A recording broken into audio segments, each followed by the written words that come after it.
For the recording to some of the postgraduates, We have started recording, Janaki. Okay. Just want to tell you that some of the questions which you will be asking will be out of my experience as well as out of the papers which are published recently, and also by the experience of various people across the world, and may not, sometimes I say, may not fit into the answers which have to be given during exams. So I'm not sure, because I'm not a teaching faculty in any particular college, medical college. So I do not know what the examiners would expect from the textbooks or something. But to me, I think these are standard answers given by the faculties across the globe, since I'm traveling. So sometimes you'll have to filter it and answer during the exam. So be very careful. Don't say I quoted it, and please, this is a disclaimer. I just want to say. Oh, yes. Now, good evening, everybody. It is indeed a pleasure to have Dr. Janakiram live for several years. For several years, without his permission, from his vast collection. There's a vast collection called not encyclopedia, but ENT Cyclopedia. And Janaki was the sole contributor. And so many videos I have taken, and for my undergraduate, postgraduate teaching, and various other forums. Thank you so much, Janaki. But before that, let me tell you that one day, many years back, Janaki had just finished his MS, and I met him in some conference, and I asked him, Janaki, what's your plan? Well, unlike, I'm just muting several people here, unlike the expected for a budding ENT surgeon to go join either a private practice or a medical college, what Janaki said was, for 1 year, I will be observing the stalwarts in the field, not just in India, but around the world. And that is exactly what he did.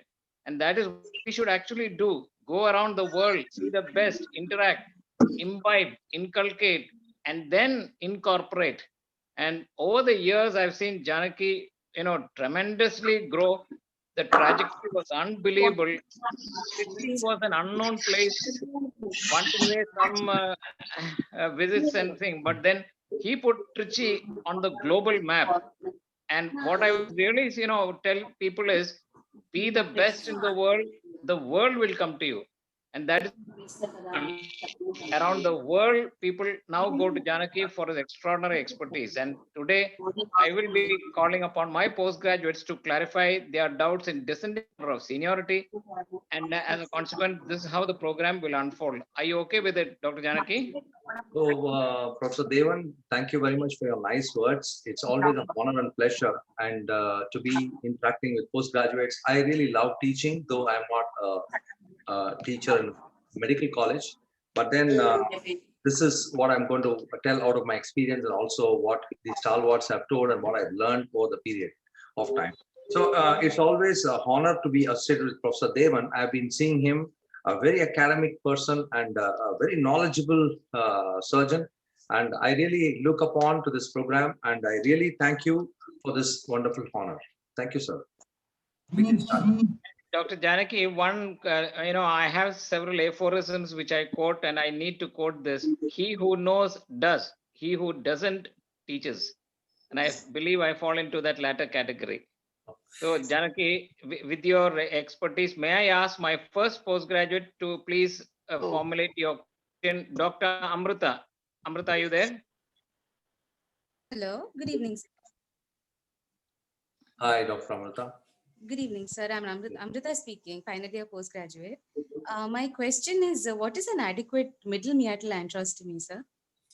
Okay, that's a good question, actually. It's a very difficult question sometimes to answer. First of all, as you know, if you look at the history, the first which was actually proposed was something like an antral puncture, antral lavage. And we all know that it used to close, it used to just close away. And so it recurred, sinusitis recurred. And then was proposed intranasal antrostomies. So intranasal antrostomy is creating a big hole in the inferior meatus. But even that failed several times. And then came the era of the Caldwell luck, where they did a radical antrostomy. And that also didn't give very good results. And so what happened was this Professor Messerklinger from the University of Graz, one day what he was doing is he used to smoke a lot. So when he was smoking one day, the cigarette, the smoke from the cigarette fell into the nose of the patient. And so he observed that that was actually going in a particular path. The cigarette, this one was going in a particular path. And when he observed that, he got something very, he said, Eureka, and I have found it. And what he did was he put in some methylene blue in the maxillary sinus. And then he found that even if the antrostomy had been done, inferior meatal antrostomy had been done, the mucociliary bead was towards natural osteum. And that is how actually the endoscopic sinus surgery concept was created, by just one cigarette. And then the whole concept was created. Imagine how, basically the discoveries are accidental. I always say it's all accidental. Okay, coming to your point. So we all know that the osteometal complex, if there's a block in the osteometal complex, then you have actually a problem, either acute or chronic sinusitis. So in chronic rhinosinusitis, there are various varieties. Some call it a chronic rhinosinusitis without nasal polyposis, chronic rhinosinusitis with nasal polyposis. So to answer your question, very specific question, a middle meatal antrostomy is one where you widen, and ostomy means exteriorize. So you exteriorize the middle meatus, and thus creating a wider maxillary osteum. So that is the real definition of a middle meatal antrostomy. So it actually, your question is, what is meant by adequate middle meatal antrostomy? So first of all, to answer your question, any osteum less than 5 millimeters in size, if the area is raw all around, will close. It can be any osteum. It can be frontal, it can be maxillary, it can be sphenoid. So the first part of the question is, the minimum required is 5 by 5 millimeters for any disease. So if you go anything less than that, it's going to close. So that is point number one. So having said that, in case of chronic rhinosinusitis, what happens is that you see the osteum. You just do an infundibulotomy, that means an uncinectomy, and look at the osteum. And by Professor David Kennedy, this is the father of endoscopic sinus surgery, who was a student of Professor Messerklinger. He noticed that if there is more than 3/4 of the circumference of the middle meatal, and that is the osteum or the maxillary sinus, more than 3/4 of the osteum is edematous, then you have to widen it, or else you don't have to widen it. You understand? This is the first point. So you don't have to widen osteum at all if it's not completely edematous. So whatever osteum is there, you just leave it like that and just do an infundibulotomy and come out if it is not edematous. Well, so this is the first point in chronic rhinosinusitis. Second point is, if more than 3/4 the size of the osteum is edematous, then you widen it. And how much do you widen? You just widen it. It's called a type 1 antrostomy. I will just mute whoever who's come online.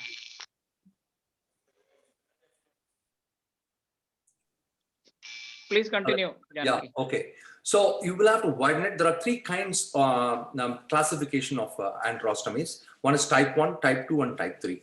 If it is less than 1 centimeter, then it is a type 1 antrostomy, and it is usually done for chronic rhinosinusitis without polyposis. So a type 2 is where you widen it more than 1, less than 2, and it is done usually for a polyposis, a chronic rhinosinusitis with polyposis. Sometimes if you have an axillary osteum, then the adequate widening would be to connect the axillary osteum with the natural osteum, because there will be a surplus phenomenon. Having said that, if you want to, so it differs with the disease. Your answer should be this adequate middle meatal antrostomy. If you leave behind the osteum, if it is not edematous more than 3/4 the circumference, that is adequate middle meatal antrostomy for a chronic rhinosinusitis without polyposis. So you do a type 1 for a chronic rhinosinusitis if it is edematous. And if you do type 2, you can do it for polyposis. And type 3, you go right till the level of the posterior wall of the maxillary sinus.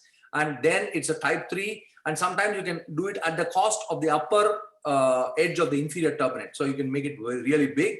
And that is type 3. And that is done for diseases like inverted papillomas or, for example, fungal polyposis. So this is type 3 antrostomy. So this is the answer to your question, type 1, type 2, and type 3.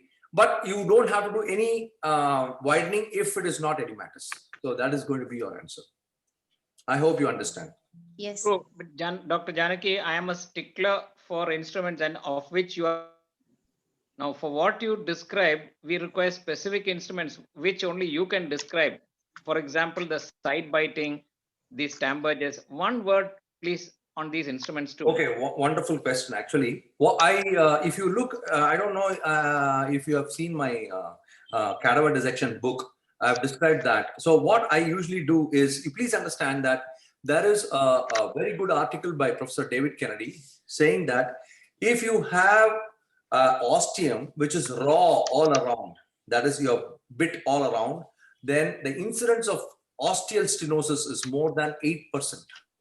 So it's more than 8%. So I strongly don't agree if a person uses a Stamberger side punch. So I am absolutely against it, because you are going to widen it behind, you're going to punch that inferior part of the osteum. And so what is going to happen is that so much of the circumference is going to become raw. Incidence of stenosis is more than 8 to 10%. We have seen sometimes complete closure of the osteum if I make it completely raw. So what we have to do is, I honestly believe that you should actually, if you're planning for a type 1, do a backbiter or a sickle knife, whatever, you take the uncinate. So this is step number 1. Step number 2, always visualize the natural osteum. Never do an antrostomy without visualizing the natural osteum. So how do you do that? Use a 30-degree telescope and visualize the natural osteum, and then gently use what is called a Kirtane knife. I do not know whether you are aware of this. So we have that instrument. It's called a reverse sickle. I use a reverse sickle to actually cut along the superior edge, posto-superior edge of the natural osteum. And then I reflect that flap downwards. That's called the uncinate flap. We have described it in our book. You can see that. So that is, why do I do that? Because that whole inferior wall mucosa is preserved, so that there is no incidence of osteal stenosis. This is the most important point I want to convey. And I think if you try to use the punch or you put a suction tip and just widen like that, it's going to stenose on the long run. But a type 2 or a type 3 generally doesn't stenose. The problem with a type 2 and a type 3 is you're cutting off the lymphatics from the posterior fontanelle. The lymphatics go from posterior. So if you're cutting it, there can be chances of a dumping syndrome. So we have seen what happens is you create a very big antrostomy. Still, what will happen is when the patient bends down, there'll be sudden fluid coming out. He'll say, "Doc, I'm having fluid coming out." That's typical of a dumping syndrome. So I try to restrict the osteal size as much as possible. Whatever is really adequate for that disease, because you know the concept of nitric oxide now. So the nitric oxide is actually there in the sinuses, which is actually bacterostatic. And if you create a very wide osteum, what happens is you're diluting that. So there is now a study where in Canada where they actually inject nitric oxide gas inside the sinuses. So all that is being tried. What I mean to say, this is something which the nature has created nitric oxide there. Don't try to widen it so big, and what will happen is that the patient will have again and again, he'll have recurrent sinusitis. I hope I answered the question. Sometimes what we can use, you can use a debrider also, like you use a debrider, gently push it and debride if you want to do a type 2 or a type 3 antrostomy. But nowadays, if you have seen Daniel Simmons, he's a very big gentleman from Zurich. I have worked very closely on many instances with him. He believes that when we do a type 2 or a type 3, he removes the upper end of the inferior turbinate downwards, so that what will happen is even if there is lateralization of the middle turbinate, it will not close the osteum. So these are all some fine techniques, but maybe the postgraduates don't have to tell all these in the exams. They have these. Yeah, we can go to Janaki. Yeah. And I think the thing is, Dr. Janaki's limits of knowledge far exceeds the confines of not just sinuses, but beyond that. So in that context, Dr. Janaki, I will ask each of my postgraduate to tell just one sentence what their thesis is, because you might be able to sort of give one nugget of knowledge. May I know what your thesis is, Amrita? So my thesis topic is relationship of the depth of the voice in relationship to the height of an individual. Again? Excuse me, tell me again. So the relationship of the depth of the voice to the height of a person. Wow, fantastic. Okay, so what is your inference? So the taller people have a deeper voice as opposed to the shorter people who have a high frequency voice. Inspired by Amitabh Bachchan, Dr. Janaki. Wow, okay, fantastic. So that's a great topic. Actually, this is courtesy Professor Devan. He can only think out of the box to give you such topics. Great, fantastic. Thank you. I knew you would say these words. Thank you so much. No, it's true. I mean, yes. I have not seen any medical college giving a topic like this. This is the first time I'm hearing this topic also. It's a great thing. But do you have any references on this this one in the world literature? Surprisingly, this is the first work in the world. Wow. See, this is Professor Devan. Wow, great thought. Fantastic. Thank you, Dr. Maybe I'll have one copy of your, maybe if you can mail me after your exams. Amrita, please forward the PDF to Dr. Sure, Janaki. It'll be great. Really great. I'm very impressed. Thank you. God bless you, Dr. Thank you. May I ask Dr. Vidya, please?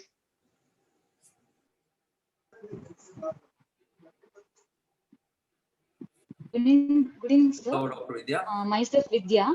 Yeah. I am finally postgraduate. We can't see you, Vidya. Where are you?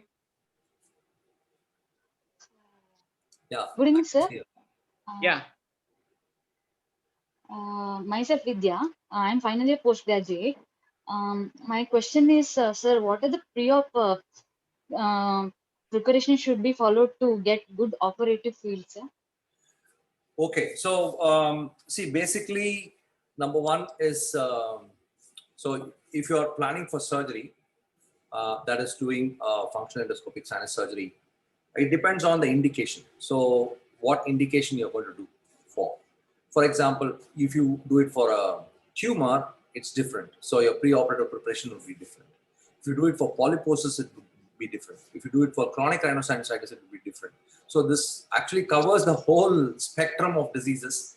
However, I'll be dealing only with chronic rhinosinusitis, maybe with polyposis and without polyposis, because I think if you talk about like DCR and everything like that, it's going to be endless. There's so many different kinds of preparations and pre-operative workup. So number one, your answer should be, it depends on the disease. The pre-operative workup should depend on the disease which you're going to deal with and you're going to operate on. So if you're planning to operate on a case of chronic rhinosinusitis without polyposis, so that is just chronic CRS. So you know the definition of CRS, anything more than 3 months and the patient is not fine, you have the Lund-Mackay score and the snot. And then what happens is that most of the cases, honestly speaking, in my practice are medically treated. We generally don't even operate. Most of the cases we don't operate. It's mostly a medical disease. So, but having said that, there are a subset of patients who really require surgery. And for those patients, what we do is we, first of all, investigate. So what are the investigations required? Number one is we do a clinical workup. So the general condition of the patient, whether the patient has asthma, has got comorbidities, and what is the cause for this. So this is the first clinical assessment of the patient. And then we do investigations. Investigations we do, let me be very specific, we do a CT scan of the paranasal sinuses, and we do a bone window. So bone window will show you all the small bones details. And when is the CT scan to be taken? This is very important. This is a billion-dollar question. And what you have to do is you have to take it after maximal medical therapy. After maximal medical therapy, do a CT scan and then see if the patient has got what grade. You have gradings, radiological gradings, and then you see whether the patient requires surgery. And if he requires surgery, then you start the patient on, number one is, so how do you prepare this patient for surgery particularly? So number one is we start the patient on antibiotics, culture-directed antibiotics. Number two is we start the patient on steroids. So what is the dose of steroid before surgery? We have three kinds of doses. Number one is called the high dose preparation. Second is called the medium dose preparation. And third is called the low dose preparation. So what is a high dose preparation? High dose means 60 milligram per day, non-tapered dose for a week to 10 days. So this is what is called the high dose. The second is 30 milligrams per day for 7 to 10 days, non-tapered dose, and that is called the medium dose. And the low dose is 5 milligrams per day over a period of 7 to 10 days, non-tapered. So generally in our center and most of the consensus, we were in the consensus meeting in many countries like Europe and also India. We had Professor Ashok Gupta and Nishit Shah. And we also came to the conclusion that the medium dose, 30 milligrams per day, is the best to prepare the patient. So this is the pre-operative steroid dosage. We also put the patient on pre-operative corticosteroid sprays. So in that, they might ask you, which is the best corticosteroid spray? And there is a study by Mayo Clinic by Professor Ponico. We had him here also. So according to the order of the HP axis suppression, so the least HP axis suppression is for mometasone. And then will come fluticasone furoate. And then comes fluticasone propionate. And then budesonide. And then beclomethasone. So this is the order. So we generally put the patient on fluticasone furoate. And this is continue. And then the patient is advised saline nasal douching and all that. But we also have a different protocol which you don't have to tell in the exams. Then what happens is the day before the surgery, we start the patient on atenolol if he's not an asthmatic, on 25 milligrams of atenolol. And 45 minutes before the surgery, with just a little distilled water, we give again 25 milligrams of atenolol. Why do we do it? Because we have to reduce the pulse rate. So what is the ideal field? So there are grades of, the PJ Overmall's grading of bleeding during surgery. You want lesser bleeding. During surgery, you want lesser bleeding. And the patient should have a reduction of the disease, so a process. So now we actually give the patient atenolol to reduce the pulse rate. Now we have already seen that the pulse rate is more important during the surgery than the blood pressure. So we generally advise that we reduce the pulse rate, and that is why we give beta blockers. So then what happens is that we also put the patient on alprazolam one day before, just an anxiolytic, so the patient sleeps well. So this is the preparation which we give. And during the surgery, so steroids, beta blockers, antibiotics, nasal douching, and intranasal steroids. So 5 you have to say. And then during the surgery, we have some techniques to reduce the bleeding. Number one is the head end elevation. So they clearly say that if you have a reverse sternal position with the head end nicely elevated, then the bleeding reduces. This is the first you have to think. These are all parameters reduce the bleeding. Number two is the total intravenous anesthesia, TIVA. We call that TIVA, where we give remifentanil with propofol, and that is very good. So they say that you don't use gas. So halothane and things like that, they cause peripheral vasodilatation, and that produces more bleeding. So nowadays we don't use gas at all. We just use TIVA. Number two. Number three is that we use warm saline irrigation. So when we use warm saline irrigation at 40 degrees, there is very, very less bleeding during surgery. This is again preparation of field, surgical field. So during surgery, number one is you pack with adrenaline. Never use oxymetazoline or xylometazoline. This is a common mistake done by many people, many consultants, many postgraduates. They pack the patient preoperatively with oxymetazoline. Please understand that oxymetazoline or xylometazoline are competitive inhibitors for adrenaline. So when you use it during surgery, what happens is that you have more bleeding. So it doesn't work. The adrenaline doesn't work. So in our center, what we do is we use 5 ampules of 5 ml of distilled water, 1 ml of adrenaline, and we pack the nose 45 minutes before surgery. And then during surgery, we use 1 in 1,000 adrenaline. topical, not infiltration, topical, and this controls the bleeding very effectively. Having said this, I have seen many centers where they infiltrate. They infiltrate xylocaine with adrenaline. They infiltrate on the uncinate process, on the middle turbinate. We have stopped doing that for maybe around 14 years now. We never infiltrate. The reason why we don't infiltrate is because nose is a very vascular structure. And when you infiltrate, there's random absorption of this adrenaline. And so what happens is that the anesthetist is trying to give you bradycardia or reduce the pulse rate, and you're trying to increase the pulse rate by injecting adrenaline. So we never infiltrate adrenaline, we just infiltrate saline. So even that we do only for the septum. We never do for endoscopic sinus surgery. We never infiltrate. So these are all the parameters you actually give to get a good feel during endoscopic sinus surgery. Excellent. Vidya, may I know your thesis topic? Yes, sir. So my thesis topic is effect of personality trait on voice, sir. We have taken two effect of personality trait on voice. My God, what? Too good. What's your inference? Sir, I have taken two extreme personalities like a dominant trait and a submissive trait. And a dominant trait, people will be having low pitch, and submissive trait will be having high pitch, sir. So then I am the submissive trait. Okay, right. But actually, honestly speaking, it also depends on the country from which you come. When I talk in India, I shout. When I go to US, I go very feeble because, you know, they say this guy is shouting. So it depends on the country. It depends on. Anyway, it's a very good topic and wonderful. What is your? What is well, your? Dr. Janaki, you know, we can't see Gabbar Singh saying "De macha." Great. I'm telling you, this is totally innovative. Wonderful. Again, I would request you to send one copy if possible. Let me read through it. Very interesting topic. Hats off to Professor Devan. Thank you. Thank you. Thank you, Janaki. May I call upon Dr. Vishnu, please?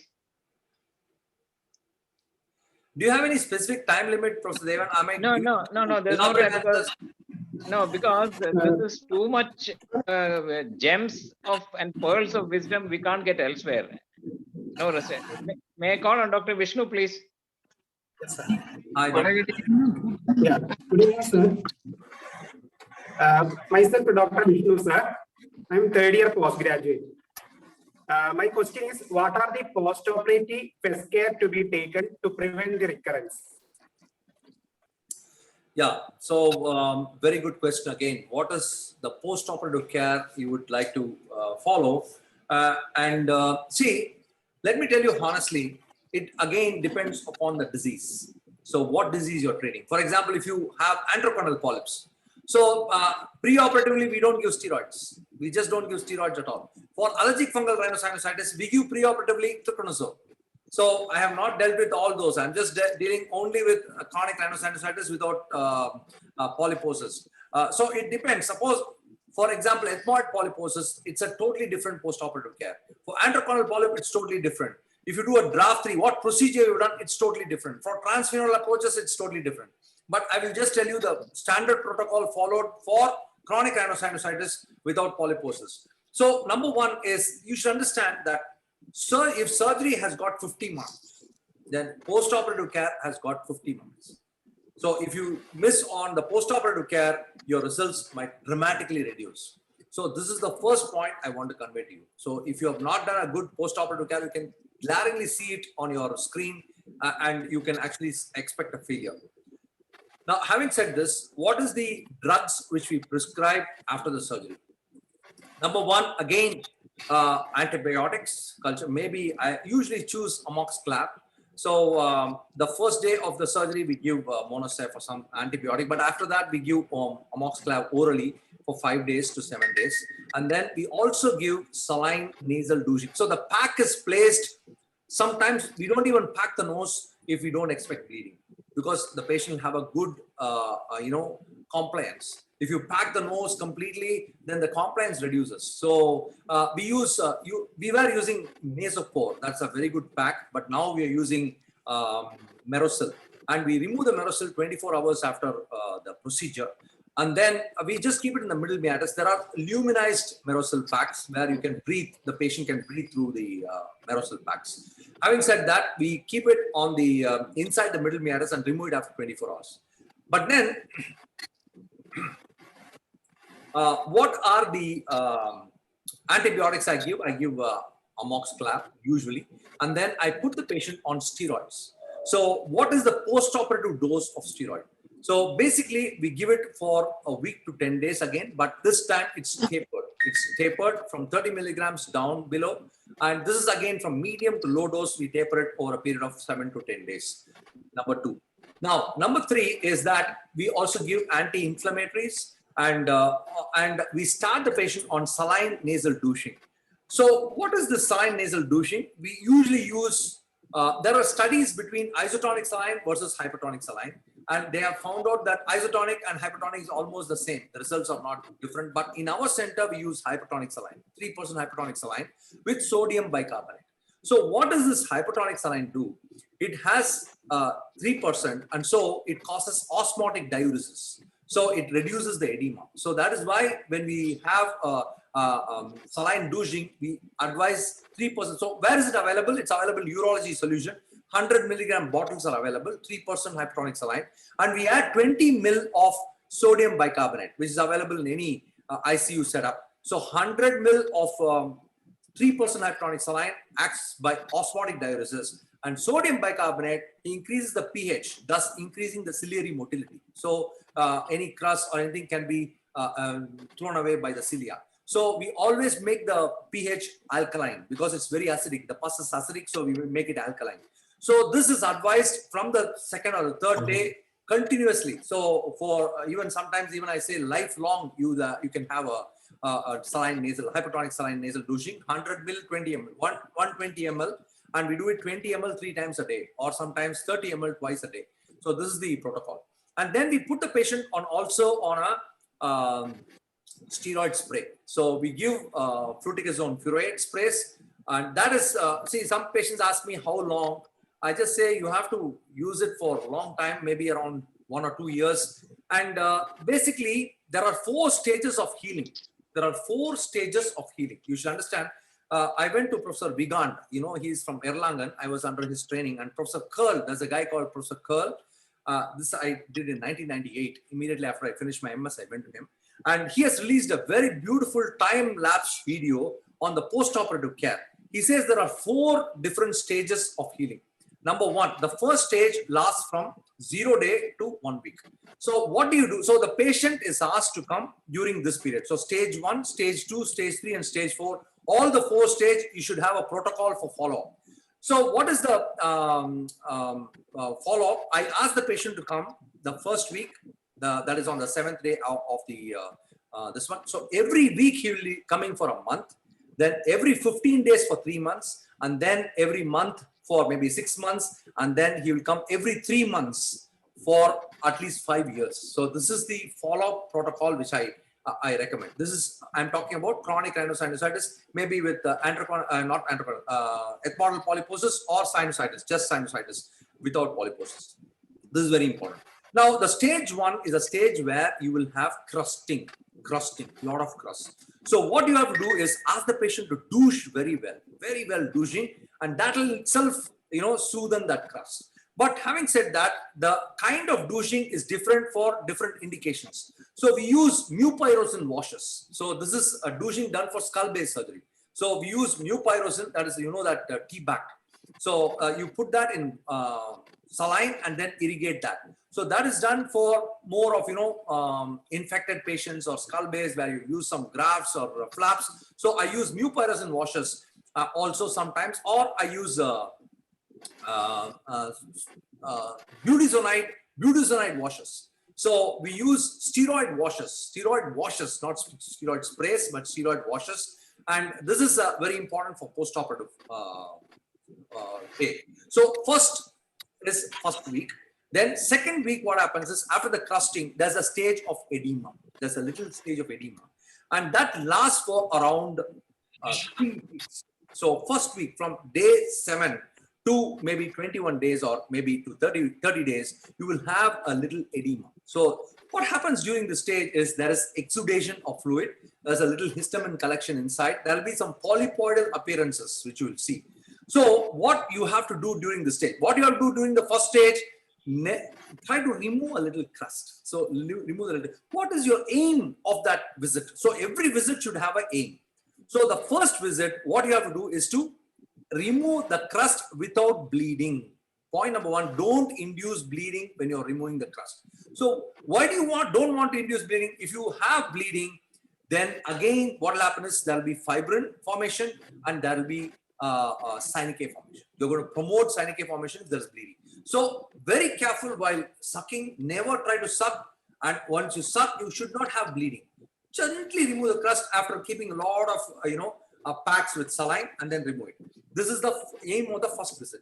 The second visit is done in the second stage where there's a little edema. So what will happen during this edema is if you have created an osteum like this, if the osteum, there will be edema all around. It will be edema all around. So there will be stasis of secretions because the mucus is not able to flow. So what will happen is that you will actually promote sinusitis formation. So this is where what I usually do is I have a long LP needle and I inject steroid with or antibiotic.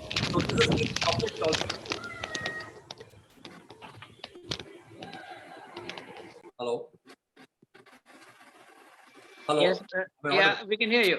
So we put in topical steroid with antibiotic, and we instill it into the sinuses so that the edema subsides. But in the third visit, if it's not subsiding, the next visit, I gently use a small ball probe and try to just press the histamine out. So I just extract the histamine out. So this, you should also use a 30 or a 70 degree endoscope to visualize the frontal sinus. It's very, very important that at this stage, if you don't visualize the frontal sinus, then every chance that will close. So ideal frontal sinus osteum size should be more than 6 millimeters. If you do anything less than 6 millimeters, it's going to close. So I try to visualize and inject inside the frontal sinus some antibiotic with a steroid solution. This is very, very important in your second or the third visit. Okay, now the aim of the second visit. What is the aim of the second visit? Maintaining the patency of the ostia, visualizing the ostia, and keeping the middle meatus patent for the steroid to reach there. This is the most important aim of the stage 2.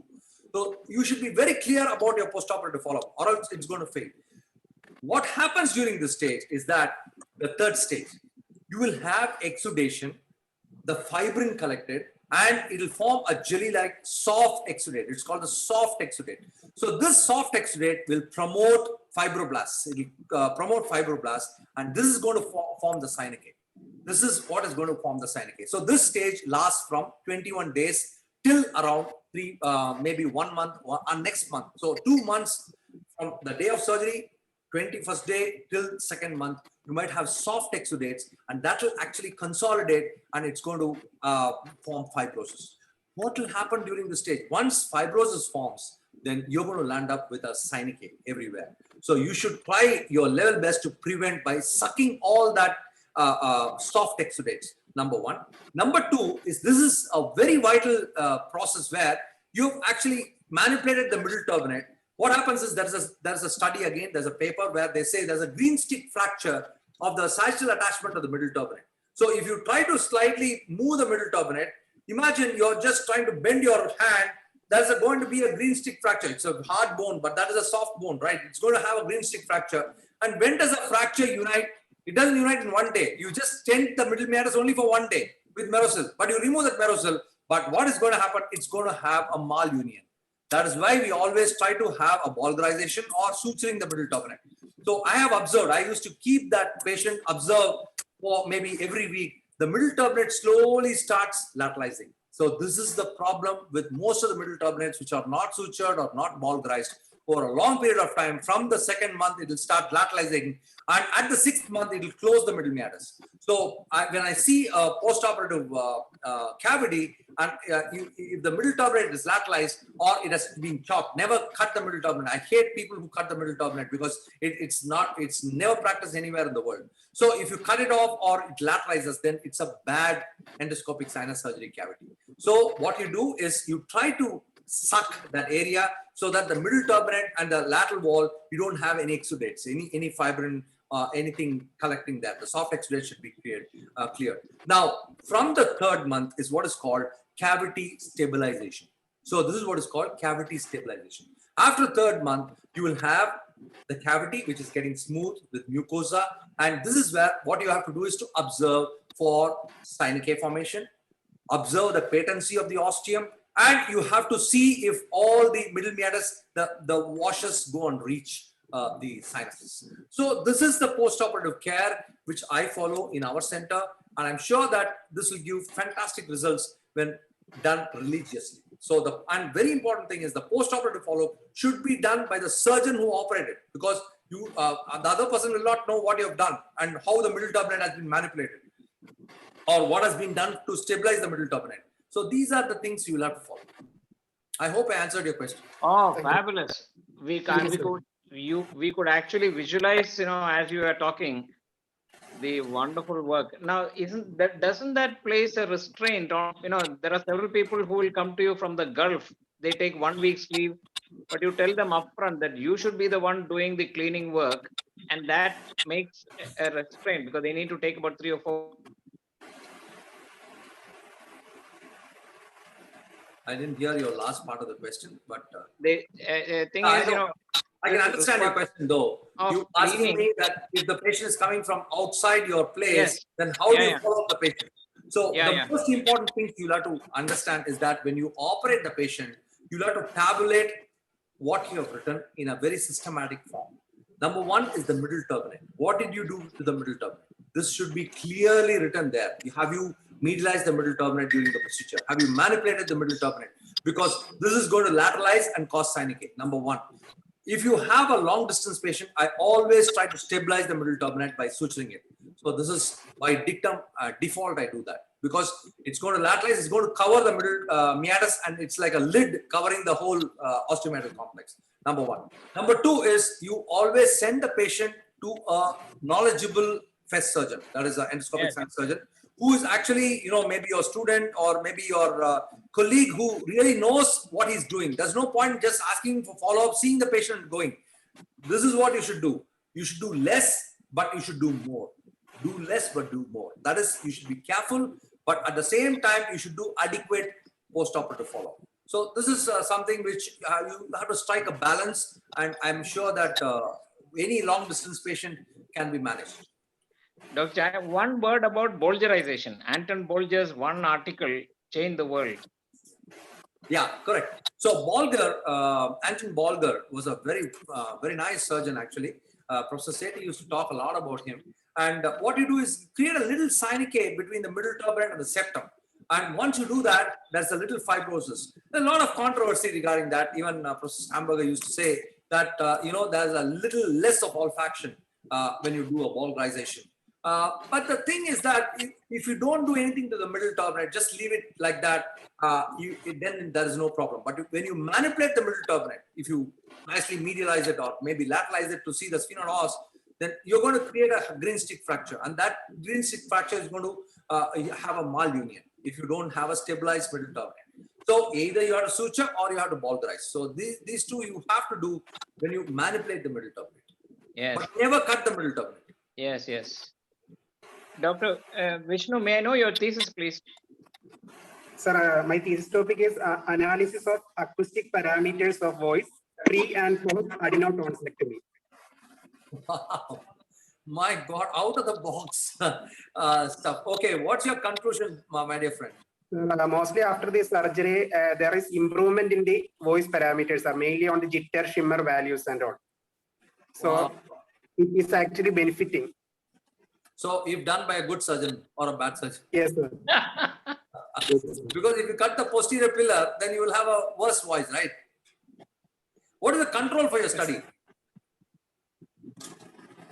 Actually, I'm doing that analysis 1 day prior and then 1 month after I'm analyzing, sir. Okay, are you comparing it with I mean, what are the parameters you compare? Mainly Just jitter. Single surgeon or multiple surgeons? Multiple surgeons, sir. Wow, and you get a good result. I'm really surprised about. Even a postgraduate does a tonsil, it's the same? Yes, thank you. Wow. So the conclusion actually, many patients ask, will the voice be deteriorate? This one study gives us the legal background to say definitely the voice will improve and not deteriorate. Wow, fantastic, fantastic. Yes. Are you a phonosurgeon, Professor Devan? Everything is related to the voice. I am a phono, not a surgeon. Professor Devan is known to play with English, He's one of the best linguists and also, fantastic writer. I have seen his written articles. Fantastic. He plays with English. So, no wonder. Thank you. Thank you. Thank you, May I ask Dr. Thank you, Aisha sir. to come on, please? Dr. Aisha. Dr. Aisha, are you there? Good evening, sir. Yes, sir. Good evening, sir. Hi, Dr. Aisha. Uh, Are you speaking? my question is, sir, how do you prevent bleeding, excessive bleeding that occurs during the procedure of FESS? I think you have almost answered my question previously, but again. What is your question? I'm not able to. How do you prevent excessive bleeding that can occur during FESS procedure, during the procedure, excessive bleeding that occurs, how can you prevent it? Yeah, I think I have answered this question. So, Yes, sir. yeah. So one thing I want to tell you is that I just want to highlight only the points. Number one, the position of the patient, reverse Trendelenburg, give a good head and elevation. Some people do it in sitting position. So even in sitting position, they do it. I've seen some people having a very propped up position, and that actually reduces the venous return and gives a good feel. Number two is, but the problem is to introduce the endoscope is going to be very difficult. So that is the problem. Or else the best would be a more elevated position. You can actually operate. If you can, you sit and the patient is almost propped up. That's a fantastic position to operate. And number two is that use of warm saline, 40 degrees. Number three is use of adrenaline soaked packs and not to use oxymetazolone. Never inject adrenaline or xylocaine. Never inject. This is very, very, very important. I've seen many people doing that mistake again and again. And I always tell them, don't inject. Because if you inject, you're going to increase the pulse rate. And of course, the anesthetist is going to help you by giving a good field by reducing the blood pressure and also the pulse rate. So this is, yeah. And when you use instruments which suck and cut, for example, the debriders, which actually preserve the mucosa, then it's always better than using pulling instruments. And if you want to do a good bloodless field surgery, then be very gentle to the tissue. It applies to any surgery. Be very gentle to the tissue. I always say this to my fellows: the slower you are, the faster you are. Oh, yes. The faster you are, the slower you will be. Wonderful, wonderful. I don't know if Professor Devan would second it. Yeah, definitely, yes. So there is no point. Yeah. Doctor, please. Hello? Dr. Aisha, your thesis? What's your thesis, Doctor? I think she's talking from the theater. Yes, sir. My thesis.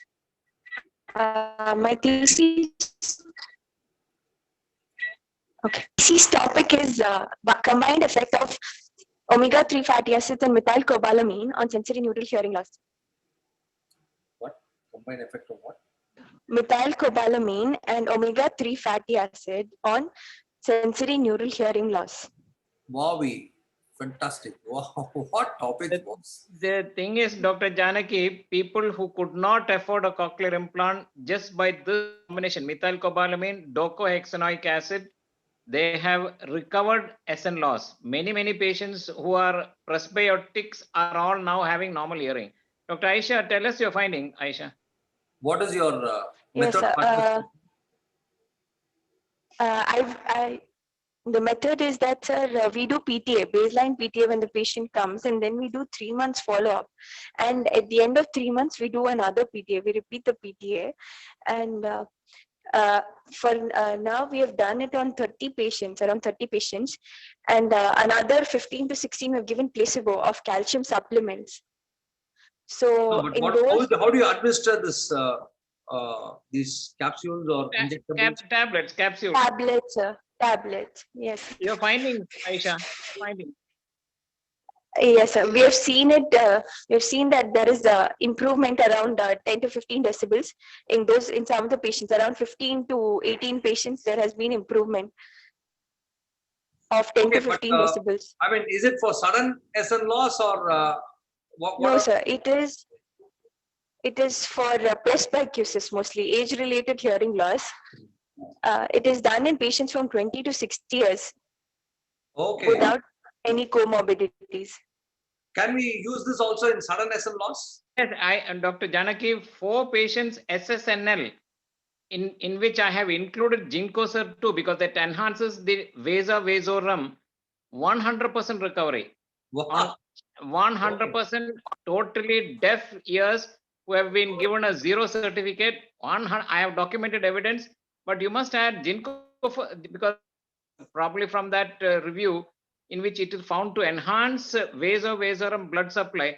Ginkgosar, docosahexaenoic acid, which is the most powerful of the 3, icosapentaenoic and arachidonic, docosahexaenoic, as well as methylcobalamin. The results are miraculous. Can you just tell me the prescription so that I can try it out on?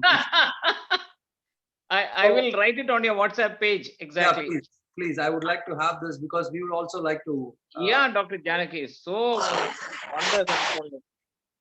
So nice, really nice. Thank you.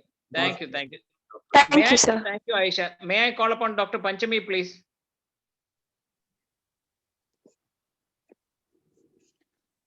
Good evening, sir. This is Dr. Panchami. I'm second year postgraduate, and my question is how to manage the complications of CSF leak during the FESS procedure. Okay, so that's a very nice question. So I have had in 2 patients when I started my career, I had 2 cases of CSF leak when I was doing frontal sinus surgery. I had it. So, but I was trained by Professor Sethi, so he always told me that when you have a CSF leak, don't panic, you have to close it during the procedure itself. Okay, fine. Having told that, I want to tell some theory regarding this. So the commonest site of CSF leak is the site of entry of the anterior ethmoidal artery intracranially. So that is where the skull base is 4.05 millimeters in thickness, and that is where the artery enters intracranially, and that's exactly on the junction of the medial and the lateral lamella of the cribriform plate. So that is where that's a site of iatrogenic leak.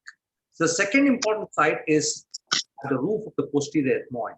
So that is where usually what happens is that you will think that it's a sphenoid and go and you will puncture the base of the roof of the posterior ethmoid and enter into the intracranial cavity. So these are the 2 common sites. So when do you get these 2? Number 1, when you're doing frontal recess surgery, when you actually blindly put in your upturned blex sleeve directed medially or put a suction tip. I've seen both being done, suction tips blindly as well as upturned blex sleeve directed medially. Never direct, so that causes the leak. So once you put the instrument medially directed in the frontal recess, you can get a leak because that is the thinnest area of the skull base. Now, the second scenario where you have the posterior ethmoid penetrated, usually with a blechously upturned, where you try to puncture, or a suction tip can actually enter into the suction tip can enter into the brain. So, Okay, having said that, you developed a leak. How do you identify the leak? This is very important. How do you identify the leak? Number one is called washout sign.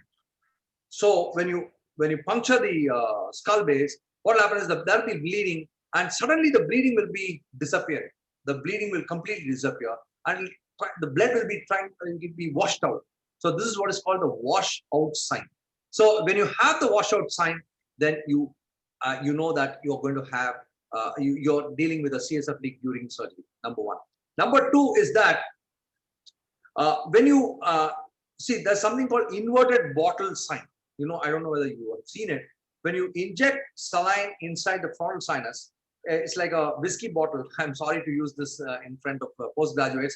If you tilt the whiskey or a soda, whatever, you tilt it, the fluid from a bigger volume comes through a smaller volume. It'll come like bubbles because the air has to be, come out, block, block, block, block like that. And you will typically see that in the frontal sinus.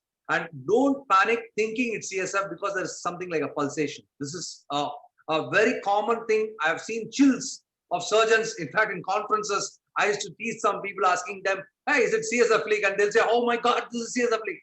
But that is actually called the inverted bottle sign. So you will have a narrow frontal region. If you make it narrow, block, block, block, it will come like a pulsation of the brain. And that is very important. Don't confuse it for a CSF leak.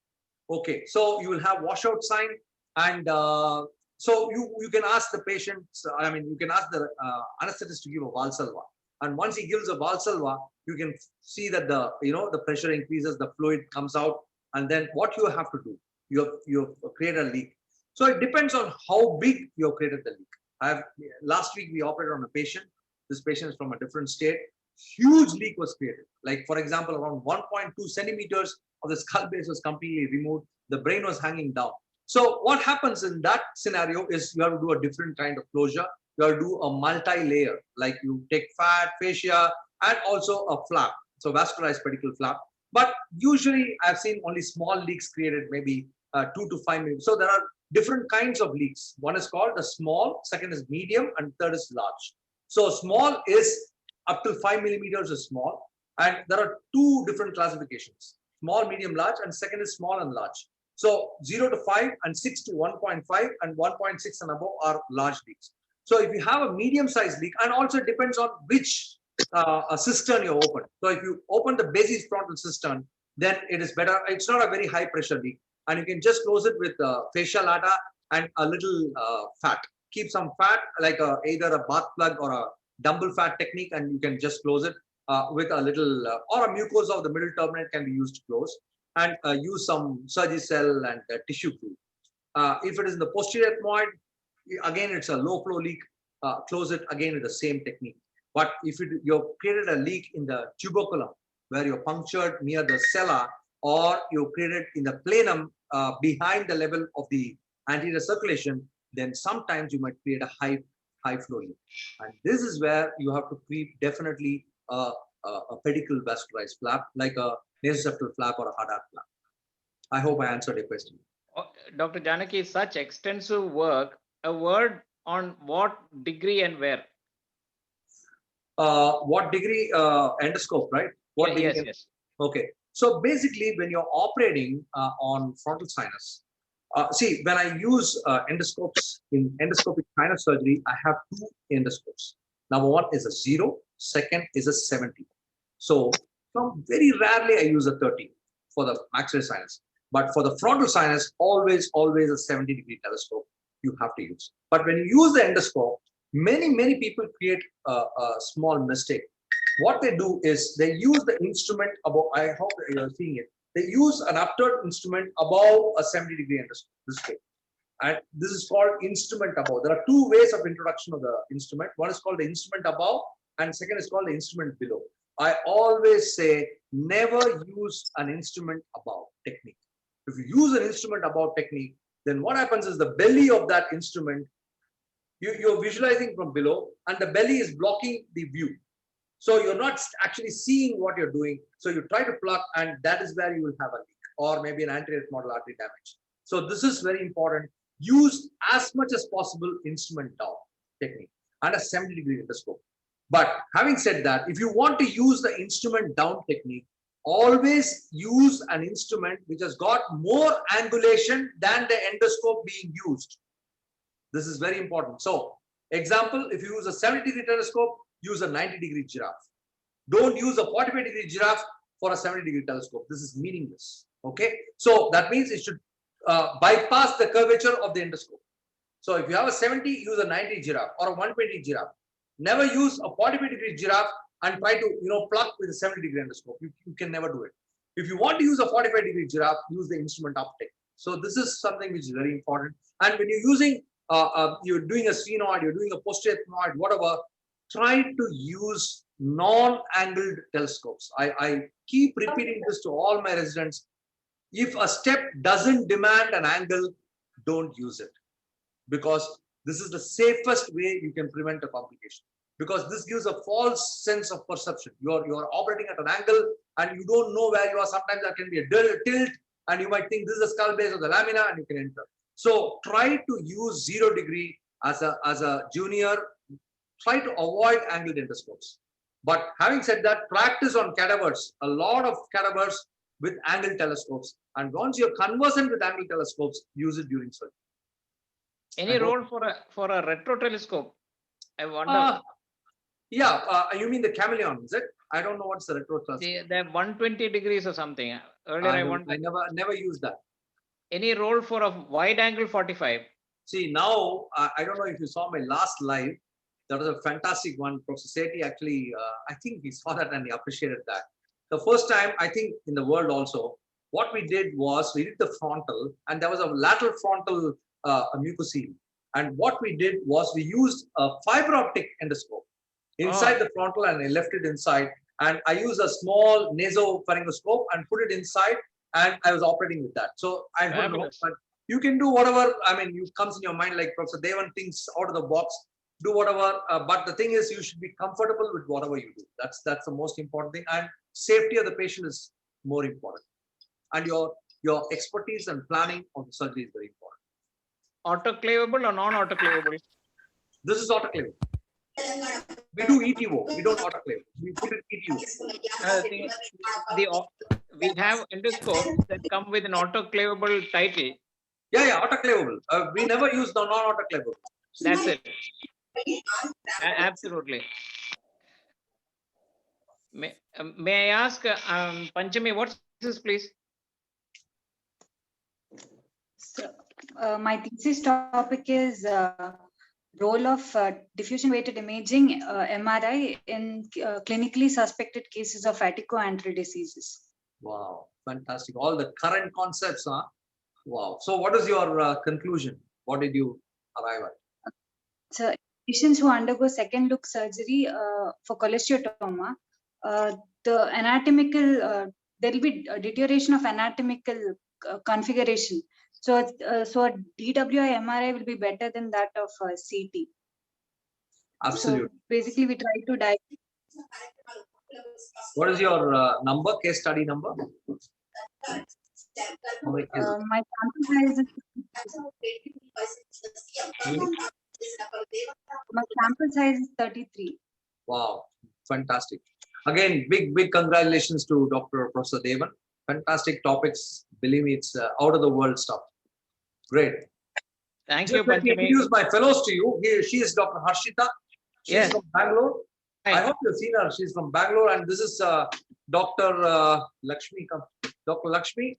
And hi, Lakshmi. Yeah, these two are my fellows. And we have one. We're going to take one more, and along with Dr. Shilpi. So we are now 5 of us. Dr. Janaki, if any of my postgraduates are sort of wanting to most welcome. Most welcome. How do they approach? When you send a postgraduate, how can I reject, sir? That is yeah. So we do what is called a structured program.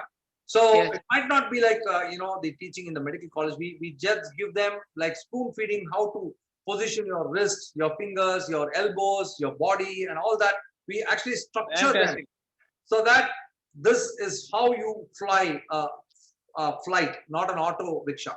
So you can do anything with auto, but you cannot do that with a flight. So I always say exact position where you do stapedectomy. This is where your microscope should be. This is where your hand should be. This is the kind of teaching we do.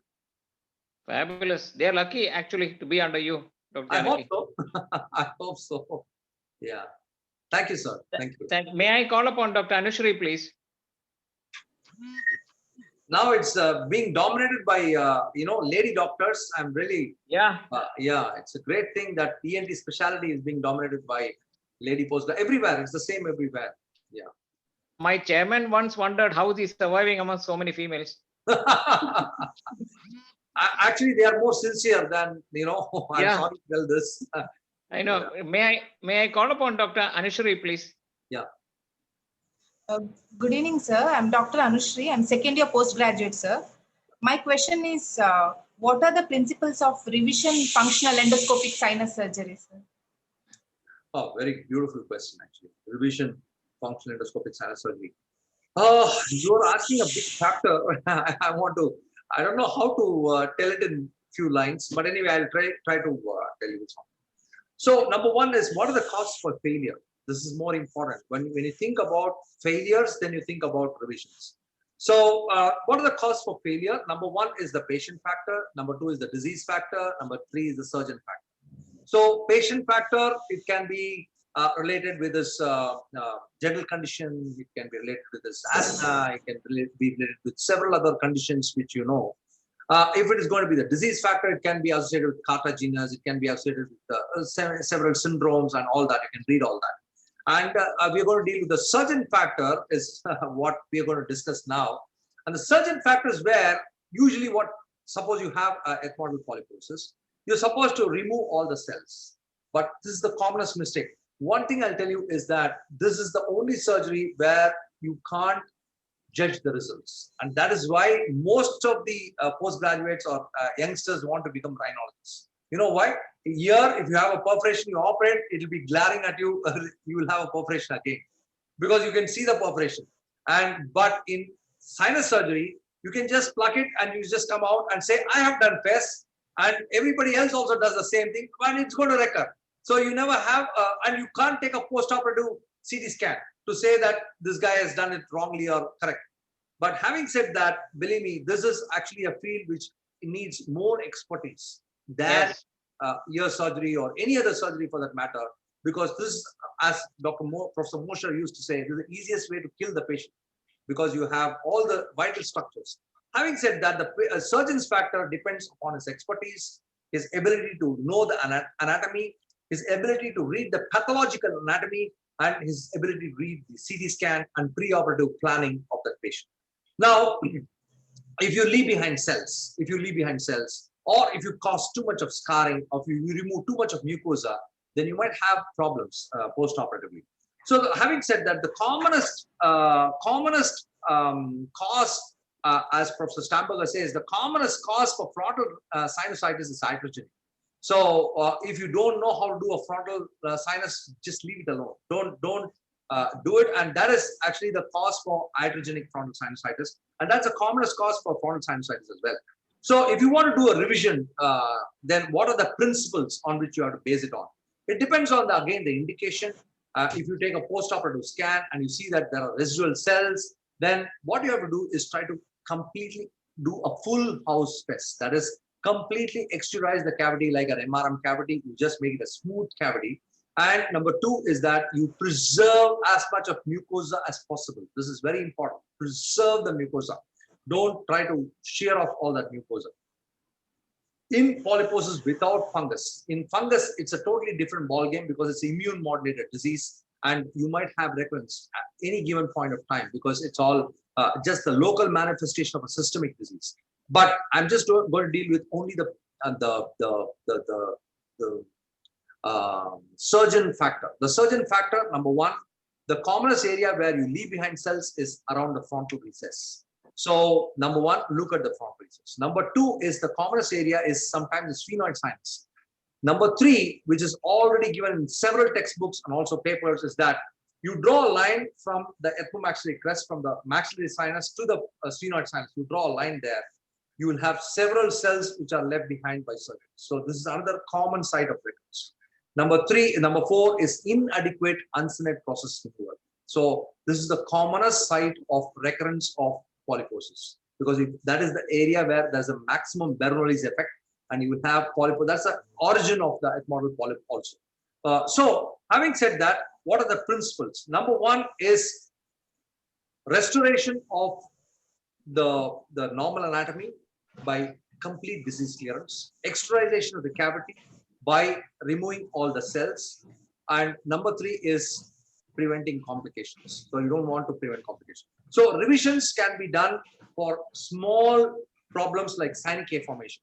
So you just have to release the sinus cave, or a complete middle turbinate lateralization, or a resected middle turbinate where the middle turbinate lateralizes and causes iatrogenic frontal sinusitis. That is, then you have to do a frontal sinus escape procedure. It's called a frontal sinus escape procedure. So the principles on which it is based on is restoration of normal anatomy, preservation of asthmatic mucosa, and trying to make the steroid go into the middle meatus. So restoration of the middle meatal ventilation. So this is what you have to base your revision on. Having said that, on frontal sinus, I want to add a few points. Previously, it was thought that, a big surgery in the frontal sinus is not required.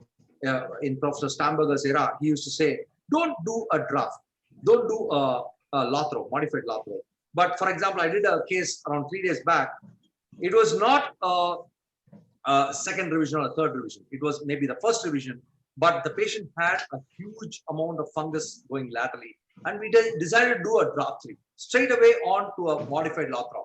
The reason was I wanted the steroids to enter into the frontal sinus. So for the frontal sinus, your principle can be slightly different.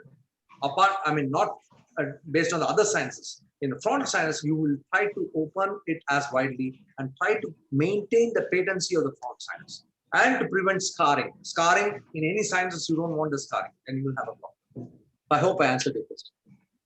Dr. Janaki, one deep wish that I have is when my patient goes to my competitor, I really wish they would use the word recurrence rather than residual. Yeah, so when you say that's a very good question or a maybe very good comment. Now, I want to split it into two halves. Number one, when the patient goes to your competitor, to me, there's no competitor on earth. Believe me, I always believe that there is no competitor for you. I always believe that I am my own competitor. Yeah. So yes. that's point number one. Number two is that having said that, when do you say it's recurrence? When do you say it's residue? You take a post-operative scan, maybe 3 months or 6 months down the line, you find a lot of cells. You have left behind cells, then it is a residual. Whenever it comes, it's going to be a residual. But if you have extracted all the cells for a case of ethmoidal polyposis involving the complete, all the sinuses, pan, it's a whiteout scan, and you externalize completely all the cells, and then without cells, it's going to come back, then it is recurrence. So it's a primary CT scan finding, and it is not based on the endoscopic finding. I always believe that you have to take a CT, see for the cells, and if you have left behind cells, it is residual. If it is there are no cells and it's just come, it's the disease factor, and then you can call it a recurrence. The thing is, when others patients come to me, I always say it is a recurrence because they wait to take words out of your mouth and unnecessarily create complications. Sir, but I'll tell you one thing, human tendency, this is, it is human, sir. It's very human. That so painful. We always think that we are better than another person. So the moment we think like that, I know God will tap your head and say, no, boss, you're not the best. So, and people living in glass houses should not throw stones at others. Because if you have a complication next day, if somebody has, you can also have it. So the more you say it's, residue, the other person also is going to tell you. So it's better at this point, like a postgraduate, try not to use such words. That's very important. Absolutely. And in my eagerness to what you just now said, complete exenteration, one case I was over eager, broke the laminae, went and punched out a little bit of patient, came out with diplopia. My God. And that happened in God's own country. Only God can save me. So these things, sometimes happens. So what happened in this particular case, I asked a wonderful world-class oculoplastic surgeon who rotated the eyeball, stitched it, and the diplopia disappeared. For me, he is God. So you can give the address to me also, in case I need it. Anybody can commit this. So, yeah. Yes. Anushri, may I ask your thesis, please? Yes, sir. My thesis topic is role of ascorbic acid in preventing recurrence of nasal polyposis after functional endoscopic sinus surgery. Wow. The idea comes, I have never seen polyps in a goat or a sheep or a cow because they synthesize ascorbate. Wow. Okay, that's very interesting. Have the mutation of a gene called glucosidase, and we can't synthesize ascorbate. Wow. So Anushri, have you ever come across a recurrence in any of your patients? No, sir. No, sir. That's because Professor Devan has operated. Please tell me other. Yeah. Anushri, So may I know what is the your dose you give? What's the dose? Yeah, exactly. What is your dose? Sir, my dose is 1000 milligrams, sir. Tablet, we give in the form of tablets, sir, ascorbic acid. We selected brand of saline here. So 1000 mg we give, sir. And For a period of my sample size is 56, sir, out of which I have divided into 28 each individuals. In that group A, 28 individuals, I'll be giving ascorbic acid, that is tab saline, 1000 mg, and other group placebo, sir. So followed up for about 3 months. Once again, Anushri, So, single surgeon, right now, as of surgeon, now, multiple surgeons, multiple surgeons, isn't it? single surgeon or multiple surgeon? multiple, sir, multiple. And you have not had a single recurrence, isn't it? No, sir, no, sir. This is for what disease are you saying? What is the sample? What is the disease you're talking about? Am I right? CRS with polyposis, without polyposis? With patient with the polyposis, so there is no recurrence, sir, after ascorbic acid. This is hats off to you. Hats off to Professor Devan. Great. Really appreciate it. Really appreciate it. Defining work, Dr. Janaki. I myself am thrilled by the results that is emerging. So maybe you can also send some of your data from thesis. I would love to, incorporate all that in our practice. We did a work on saliva, pH, and malignancy. 198 cases, not a single saliva which is acidic, all are alkali. I got the idea from the Bandar area where they bring in fish. I never found a single fish with malignancy because fish is in an alkaline medium. And therefore, we looked at alkaline waters in the world, in the Honshu Island of Japan, in the Hunza Valley in Pakistan, in the Hopi Indians in South America where the water is alkali, no cancers. Wow. My God, what kind of research, sir? Out of the world. We should brainstorm once in a way, Dr. Janaki. Let us meet in Bangalore. I'm thrilled actually. I'm learning a lot. Rather than teaching, I'm learning more from you. From students. Yeah, really. Take a break and we'll catch up in Bangalore, Delhi, somewhere. Join us in Norway for a cross-country cycling. After the corona, yes, for sure. Yes. June we are going. Please join us. June. Norway. There is a cross-country Norway cycling expedition. All over the world, they go to Norway because the entire country is by one particular cycling thing is there. Wow. Great. Yeah. Yes. You are a man of genius, sir. You are a great personality. I really admire you. But you have not joined us in our deep sea diving in Thailand, Phi Phi Island. Next time we will drag you there. You are a scuba diver too. Are you a scuba diver? Yeah. Oh, wonderful. Oh, you're a certified diver. I'm not certified as yet. Okay. I'm a PADI certified deep water diver. PADI, wonderful. Oh my God. Wonderful. Thank you. May I ask Dr. Thank you, Anushri. May I ask Dr. Abhinandan? Abhinandan, are you there? Good evening, sir. Yes, sir. Hi, Good evening, sir. I'm Dr. Abhinandan, first year postgraduate, sir. And first year. Wow. Great. Thank you, sir. My question is, sir, what are the contraindications for FESS, sir, or whom should we avoid doing FESS, sir? When should you avoid doing FESS? So it again depends upon what disease you're selecting. So my contraindication is absolute contraindication is if the surgeon doesn't know how to operate. This is the absolute contraindication because if you operate without knowing what you're doing, then you can create more complications. Number two is bleeding disorders. If you have a lot of problems with the bleeding disorders, then I don't operate. Number 3 is that if the patient is on antiplatelets, so something like clopidogrel or something like that, I generally avoid it for at least 5 days or even 7 days, depending upon my anesthetist protocol. And if the patient is having, comorbidity, something like, stents or something like problems with the heart or anything else, then I generally avoid doing this surgery, try to do it medically as far as possible. And apart from that, I don't have any absolute contraindication. To me, I think again and again, I say most of the cases which are chronic rhinosinusitis without polyposis can be treated medically. So this is very, over the years, when I started doing my practice, I used to operate around 10 to 15 cases a month when I started operating after my post-graduation. But now I hardly operate on one case, and I treat most of them medically. And I found, like Professor Devan thinks out of the box with ascorbic acid, some very nice, tablets, and that's what I'm also doing, but not as innovative like him. It's all whatever has been described, but it's always better to try medical treatment, and that usually responds. The standing example is me. I had chronic rhinosinusitis without polyposis, and I was advised surgery by various surgeons across the globe. And I sent my CD to many people. They said, you have to get it operated. And then I said, boss, we will try maximal medical therapy. I was trying all kinds of things. And believe me, after 3 months, it just went off, vanished. It's chronic rhinosinusitis, and I was completely cured. So after that, I generally don't operate on many patients.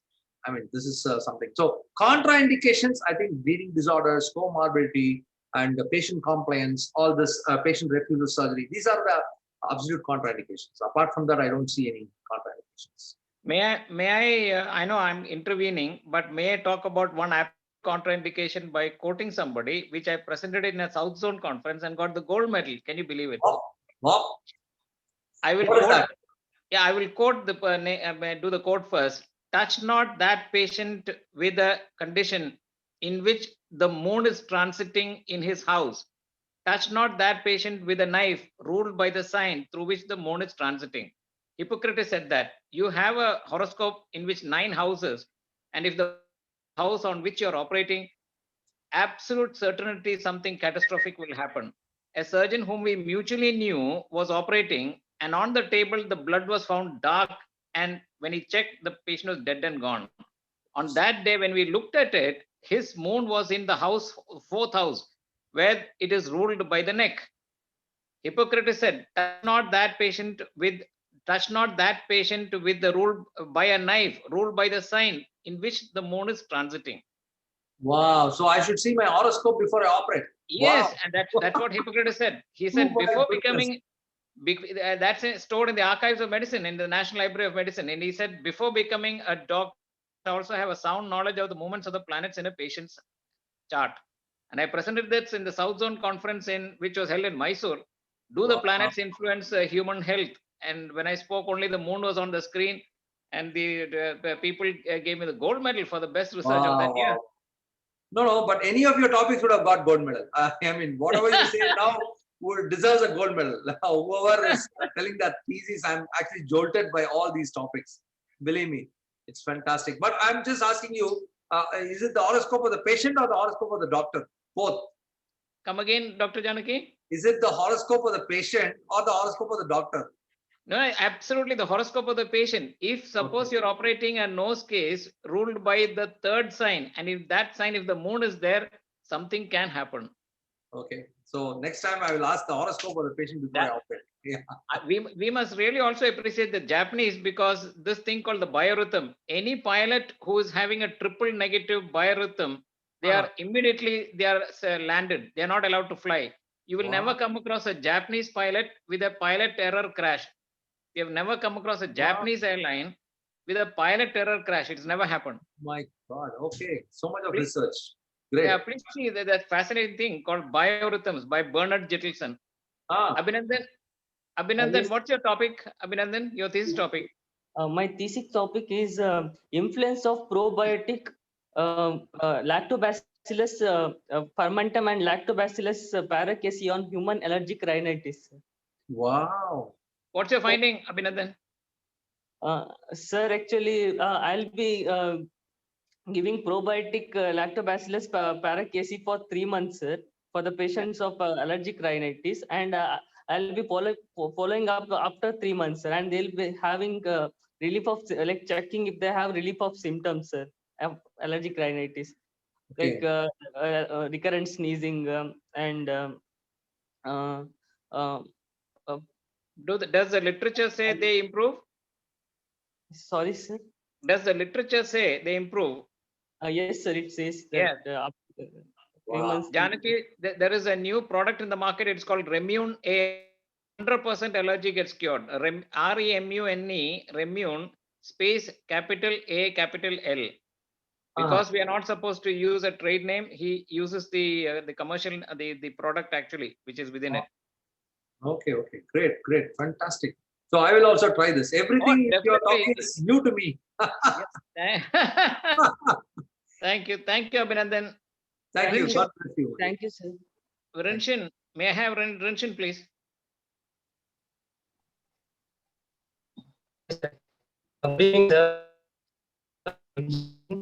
First year postgraduate. So my question is, what are the different techniques for functional endoscopic sinus surgery, sir? So basically, I always say one important thing, my dear friend. As Dr. Devan, I always say that be innovative in your technique. I hate to say names, you know this. I always say, why didn't I do it? This is what I always say. Maybe I didn't publish it, but it's my technique. So if you ask these questions, I feel a little, jerky to answer. But anyway, whatever is said in the books should be answered. So you have two important techniques. Number one is the Misaklinger technique, where you go from anterior to posterior. And you have the Professor Vigan's technique, where you go from posterior to anterior. Having said this, they're all published in literature. That's why they are, talked about. We Indians talk more on names. We go by names. We want, even in the exam, they ask you about the name of the classification. Who is it named after? Sometimes I feel a little bad, we are trying to ape somebody. Try to form your own technique, and as a postgraduate, try to publish. And your name should be, what's your name, my dear friend? Yes. Huh? What's your name, my dear friend? Rinshin. Rinching. The next should be the Sir, Rinshin. Yes, sir. Rinchik. Yes. Okay, Rinchik's classification or Rinchik's technique should be there. Let us forget all those, the Westerners' name. So this is my advice to all the postgraduates, because you're doing it under Professor Devan. So he is such an innovative person. You can publish it, but then you follow your technique. Most of the techniques which I do are my own techniques. They are combinations of varieties. For the frontal sinus, of course, you have what's called the modified Rothrock, and then the draft threes and things like that. So draft procedures. So I think I've answered your question with respect to the exam and also of the exam. So I should see your technique shortly. Yes, sir. Renshin, what is your thesis? My thesis topic is that comparative study of the fossa block during endoscopic nasal surgery on intraoperative bleeding. I can't hear you, my dear friend. Comparative? So my comparative study of the effect of pterygopalatine fossa block during endoscopic nasal surgery on intraoperative bleeding, sir. Okay, so you, what's your result? This is yet to start, sir. We are just got that clearance from ethical committee. So where do you plan to give the block? Through what passage do you give it? Sir, I didn't. What is the route of administration? Through the nose, or through the palate, or? Through the palate, sir. Through the greater palatine foramen. That actually the surgeon is giving the block. I'm observing that. It's a comparative observational study, sir. Wonderful, wonderful. God bless you, my dear friend. Great topic. This is the only topic I know. Okay, great. Thank you, Renshin. May I call upon Dr. Pujita? Thank you, sir. God bless you. Thank you. Good evening, sir. Hi, good evening. Chitra, first year postgraduate in ENT. Yeah. So my question is, if there is a recurrence of polyp, like how many times can we do a revision surgery, or is the revision surgery required? You've already covered how to prevent it, sir. But in case if there is a recurrence, what do we prefer? So it depends on whether it's just a polyposis or whether it's associated with fungus. So in fungus, I generally give the patient itraconazole and steroids and try to, it all depends on the Kupferberg classification of, the grading system. But having said that, in polyposis, it depends on what stage you're seeing that disease. Where is the, I told you 4 stages of healing. After the 4th stage, if you see recurrence, and if you take a CT scan, it shows that you have a residual cells where it has not been accentrated or the frontal showing a problem, then I would definitely go in for revision. Having said that, I've done 17th revision. So there is no numbers for revision. 16 times operated before. Imagine 6 times by one surgeon. And I mean, I don't want to name the people, but then there is no counts for revision. But having said that, it also depends upon what the previous surgeon has done. So don't do more in the sense, I've seen people cutting the inferior turbinate, cutting the middle turbinate, and then creating what is called the empty nose syndrome. So this is a very common thing you actually come across when you do revisions. Try to preserve as much of mucosa, normal mucosa as possible, and try to widen the middle meatus and increase the aeration, ventilation, as well as the steroid delivery. There is no count for the number of revisions, of course, but I mean, it also depends on the disease you're treating. Thank you, sir. Thank you, Pujita. Your topic? My thesis topic is to determine the effectiveness of submucosal turbinoplasty in cases of refractory allergic rhinitis. Wow, great. So what's your result? I mean, have you? So we are yet to start. So we just got our clearance. Just first year. Very exciting topic. I'll be having a cases and control group. So in the cases group will be the refractory allergic rhinitis patients whom will be doing submucosal turbinoplasty. And the control will be newly diagnosed cases for whom will give a constant treatment of montelukast plus levocetirizine treatment. So. Wow. So you're only taking up the nasal obstruction part, right?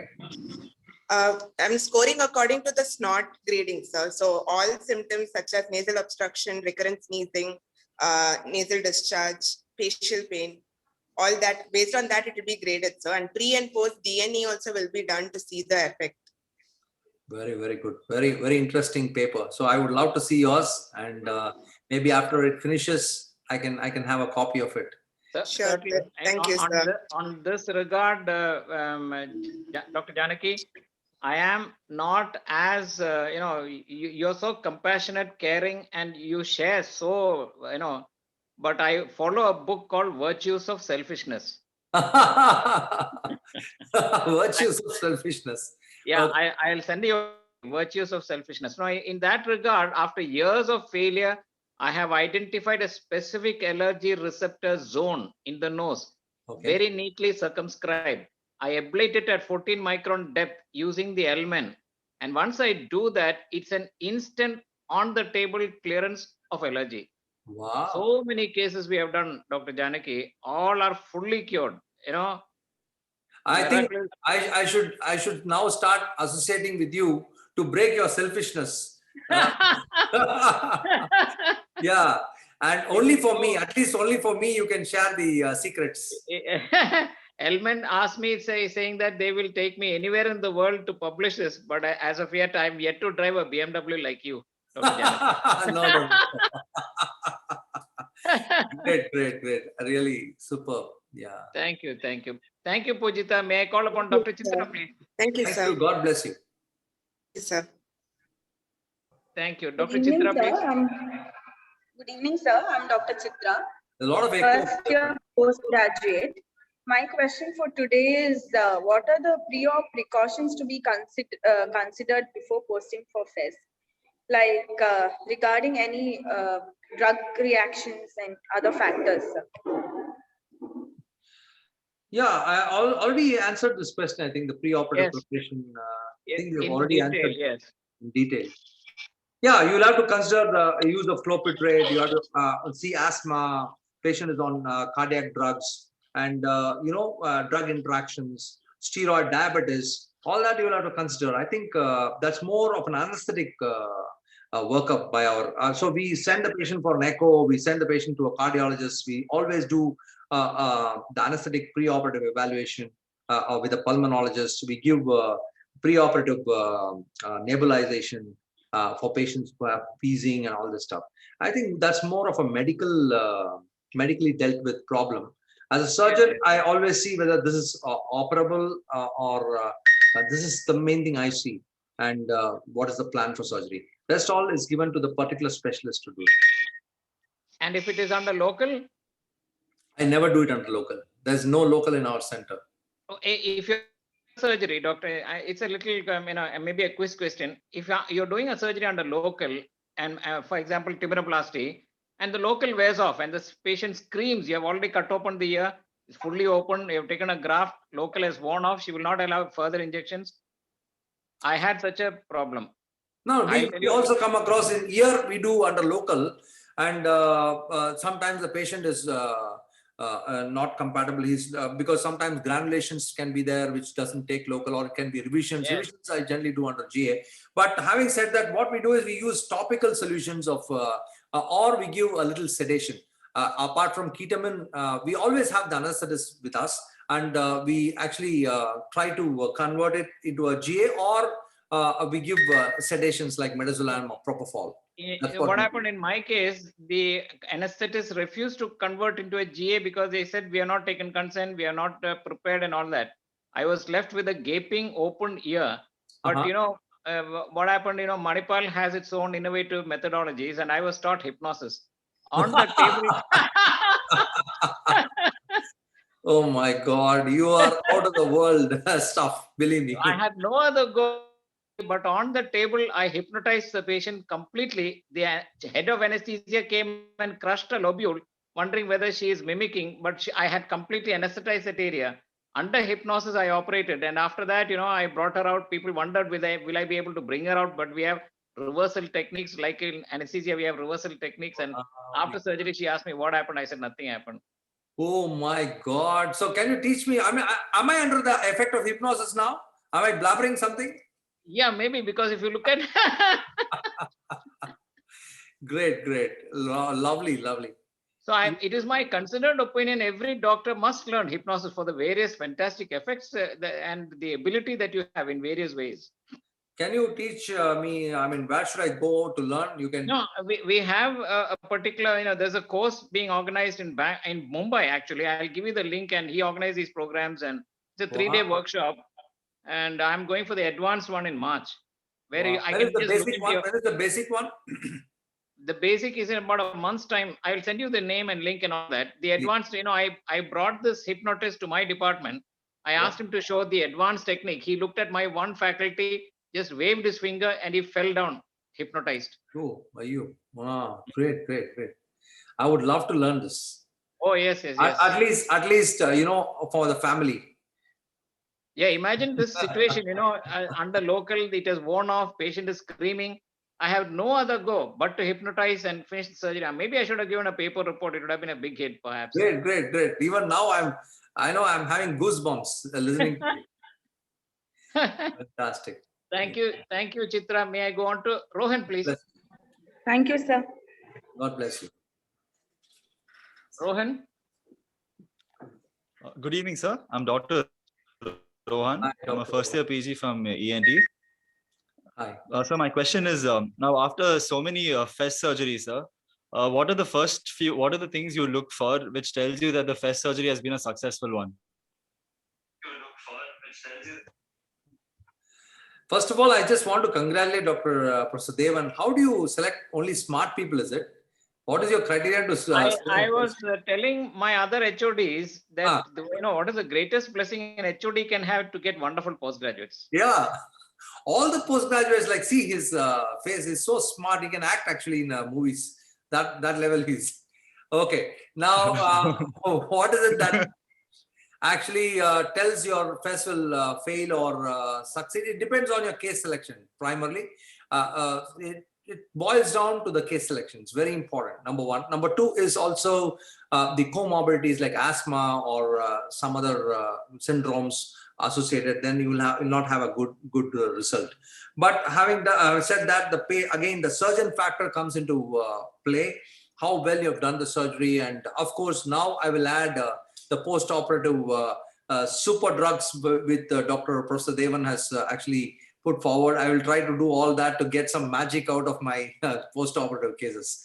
So I think it's all depending upon how well you have operated, how complete you have done the surgery, and how you have followed up the patient post-op. But immediately after the surgery, I know that I've left behind cells and I've destroyed the osteum or done something to cause raw areas in the osteum, then I think it will fail. So this is something which is very important. Wonderful. Dr. Janaki, I would like to take you back to your postgraduate days in which you were a walking encyclopedia of knowledge, and when you appeared for your exams, the examiners said you are sitting in front of a group of examiners who do not know as much as you do. No. A few words of advice to my postgraduates, Dr. Janaki, to be as academic as you were. Honestly, when I appeared for the exam, I was supposed to be a sure shot failed candidate because I was a little, like that. I was operating. I was practicing during my MS. So because I didn't have money, I was also doing private practice. I had very good private practice during my MS period. So that is point number one. Number two is that I used to read extensively. So Scott Brown, I used to say reverse, which page, which side it will come. I had a photographic memory. That's the way it should be. Yeah, the problem is I never get turned on by the e-books, something which I never get. I don't know. There are some people who read e-books. I never used to like that because I like to underline or write something on that. That's the way I used to read. And very important thing is that I used to read per topic. For example, if there is radiotherapy for the piriform sinus, I used to go to the radiotherapy books and read the radiotherapy books. If it is going to be the for example, you have some other allied field, for example, rhinoplasty. I go to the plastic surgery book to read it. So this is very important. For example, the larynx, there's a separate book for the larynx. So everything was, for example, the CA of the neck. I used to go for Batsakis, Eugene Mayer's, and refer to a lot of books. So this way you have, for example, the ear, I used to read Paperla, Mawson, Shambo, whatever book is there, Mirkotox, whatever was there, I used to read that. So this is something very important. I think you should spend a lot of time reading. And that is something which I find at least now lacking in many postgraduates because they want to have the easy go. More important thing, my dear friends, I'll tell you one small instance. I had a patient, I was doing my second year or first year or second year in MS. I had a patient who had CSOM with complications and he had a temporal lobe epilepsy. What happened was my Professor Gananathan, he was the mentor, he was my guide. I am today what I am because of him. He said, Janakiram, just write the case sheet. So, we are supposed to write the case sheets as postgraduates. I was the first year or second year. I wrote it. But what happened, next day morning, he came for rounds and I was sleeping in the next bed of the patient. Next bed. It was a general hospital, fully crowded, and I was sleeping in the next bed. It was around 9:30. And suddenly he was surprised. He came with a lot of postgraduates. He was tapping me and he said, what are you doing here, Janakiram? I said, sir, I was awake. I wanted to see that temporal lobe epilepsy of the patient. And it came only at 5 o'clock in the morning. So I was just sitting in front of the patient. I was noticing how a temporal lobe epilepsy would look like. So I think the temple of learning is your patients. If you can understand that, many people, what they do is they just write the case, go off to their homes and they sleep nicely, come out. So, but that's not the way to learn. If you have a CT scan or you take an X-ray, how many of you visited X-ray department to take the cone beam X-ray or, whatever, you put a cone and then you take a Waters view. Do you know how to take the X-ray? How many people have visited the radiotherapy department to see the straight field, the lateral field? I used to go with every patient to see what is being done in that particular department. If there is a chemotherapy being done, I used to go to the chemotherapy department. For a scan, I used to go there, sit there with the radiologist. Even today, I go to my CT scan center. I talk with Dr. Bavaran. You can ask him. I mean, I go there routinely to, this is what the postgraduates, I think, don't do. So go with the patient, live with the patient, and the wards are the temple for your operation theater. And if you understand that, people always say, give me a chance, give me a chance. Even when they come for fellowship, they say, sir, kitna chance milega? I always say, work in the wards, live with them pre-op, live with them intra-op, live with them post-op. And that is a holistic learning. I think that'll give you a lot more. Oh, touching words, Dr. Janaki. It even, caused my eyes to well up. My God, that's the way. If there's anybody else on this forum who would like to ask questions, you're welcome, because I see a whole lot of you. But otherwise, those who have not been able to attend, they have told me I have recorded this entire thing and will be sharing it. Thank you. It's been an eye opener, because this extensive coverage you can't get from a text or from. And it's actually a honor and a pleasure to actually associate with Professor Devan. I have been a big fan of Professor Devan, both his knowledge in ENT and off ENT, and his his writings in English. Very particularly stunning words he used to use. In many forums I've seen him.